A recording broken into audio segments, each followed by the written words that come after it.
Hey, Dakota here from Stats 230. Today we're going to be teaching you how to formulate a hypothesis test using the Z-sample formula for two different samples. Okay, so we're given the following question. We've got the information for male and female of sample average, sample size, and population variance. So right away what I'm going to notice is this says our population variance rather than, let's say, sample, which means we're going to be dealing with a Z test. It's exciting. If it said sample here, we'd be dealing with some t-distribution and moving on from there into our t-tests. So let's go into the question. Develop a hypothesis test that determines whether the mean average for males is higher than females. We're going to assume a 1% significance level with equal variances. Okay, so right away what's screaming out at me is it wants to know if the mean average for our males is higher than our females. So what I'm going to state is these as 1, this as 2, just for our notation. You can also use the notation M and F for male and female if you can't remember the number so you don't get confused. Okay, so first question it's going to be asking us is if the mu for males, which I labeled as 1, is greater than the mu for females, which I'm going to be labeling as 2. Alrighty, so right from this question, we can determine two things. One, it's going to be a right-tailed test. We just make it an arrow, points to the right. And it's an alternative statement because there is no equal sign. It's not asking us if it's at least or no more. It's asking us if it's greater than, if it's better, higher. So we can go into step 1, which is developing our statements. So step 1, our null, which is going to be H0, and our alternative, which is going to be H1, or H capital A if you want. So we're given the alternative right away, which is mu1 greater than mu2. We want to make sure we're using our Greek letters, and we want to make sure the equal sign is to the null. So this one's going to be the opposite of our alternative. So less than or equal mu to the null, and we're using our Greek letters. That's how you know you've done step 1 correctly first. Next, what we're going to be developing is our just a rejection statement. So step 2. In order to do this using with the Z test, we need to find our Z critical value. So our Z critical value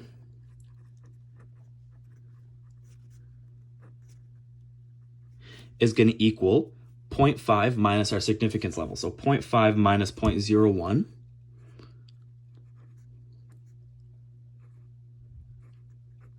which equals 0.4900, which in turn, if you go into our Z table, is going to give us a value equal to 2.33. So now that we're using a right tail test, this is going to be a positive value. Make sure to remember that. That's super important because it's going to affect our rejection region. So if Z sample is greater than, so if it was less than, if this was a negative value, we'd go less than our negative value for Z samples. But since we're using, since it's a right tail test, it's going to be greater than our positive value of 2.33. We'll reject the null. Okay?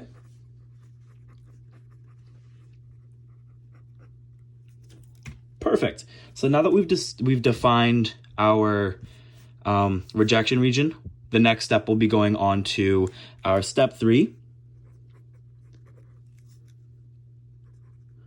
which will be finding our Z sample. Now, before I start this step, I want to just organize my information so I know exactly what I've got. So we've got sigma squared 1. We've got sigma squared 2. We've got N1 and N2. And we've got our X1, X2, X bar, you know, all the fun stuff. Okay, so since we're dealing with two different samples, equal variances, and all this, we're going to use this for the following formula. So we're going to go x, well, we can just go x bar 1 minus x bar 2, which is going to be 90 minus 83.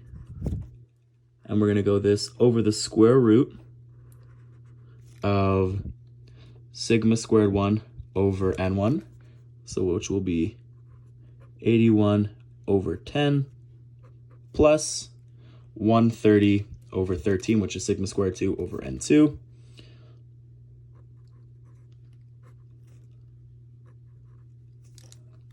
Boom. So now we can just solve this formula to find out our answer. Alrighty, so for my square root of sigma squared 1 over n1 plus sigma squared 2 over n2, I just went to 4 decimal places here, 4.2544, and this is going to be the dividing factor of 7. So I got 1.65. I'm just using it to 2 decimal places. And what I'm going to notice is this is less than our Z critical value. So step 4 is we're going to start doing our conclusions. So since our Z sample of 1.65 is less than our 2.33 Z critical value,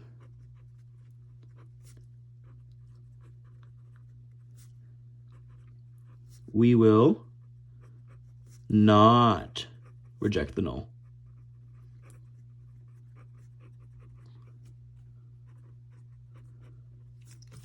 Perfect. We're not quite done here. So now we still need to relate back to the question if the mean average for males is higher than women's. So since we're going to be choosing to not reject our null statement, we're going to be kind of rejecting our alternative.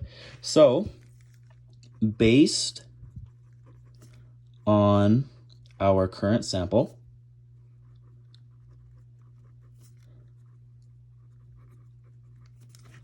with a level of significance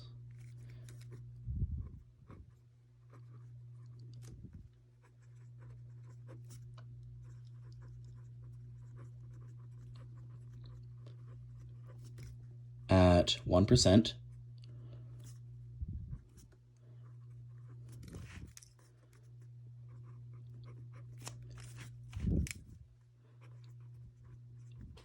we will disagree that men might be higher than women. And that is how you do a hypothesis test with 2 different samples using the Z sample formula with a one-tailed test. Boom. Thank you for joining in and have a good night.